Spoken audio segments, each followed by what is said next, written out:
Okay, I wanted to talk real quick about a room we just did. It's an executive conference room for a large corporation. I think they're based actually in Chicago, but they have 2 office buildings here in Syracuse. They have several conference rooms. This is the 6th room we've done for them. It's their biggest and baddest room they have. The name of it is the large conference room. Somebody sold them probably tens of thousands of dollars worth of AV equipment only 5 to 10 years ago. It was probably a little bit overkill. One of the problems with that is only that company, it wasn't us, they were the only ones that knew how to service it. It was loaded up with cool Crestron control system, 3 beam-forming microphone arrays, which made sense because they had some light fixtures that were obstacles for the microphones to pick up what they needed. And they had ceiling speakers, a 90-inch TV, and a beautiful wood grain rack cabinet for the components in the corner. And serviceability was an issue. I'm sure they spent $500 every time the phone rang for a service call. Other than that, they also wanted to standardize with the other rooms. The previous rooms we've done Logitech Rally systems in all of these rooms with tap control systems on the conference table. So this way they're standardized throughout the company. They can all be remote managed and monitored. Somebody can probably tell if something's unplugged or a setting has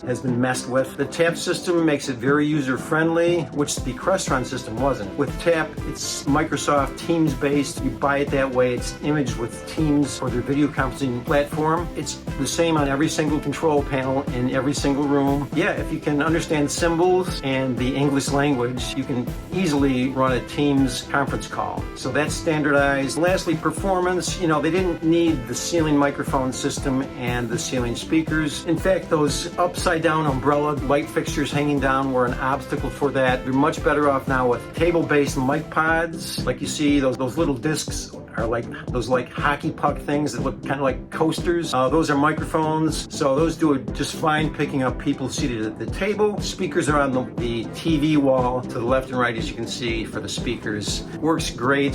The control system, was well done, I have to say, but the TV, for example, when they wanted to watch, an SU football game or SU Orange Sports or the Super Bowl or whatever, TV was controlled through the Crestron system, the touch panel. And people are used to TV remotes, so they actually ended up using the Dish TV handheld remote control to operate the TV. So they didn't need that on the touch panel. There's no longer a need for switching sources. There was back in the day when that was installed. They had Dish TV, they had 1 or 2 computer inputs, they probably had a DVD player in there. So there was 3 or 4 things, but you didn't need to spend $15,000 to do that.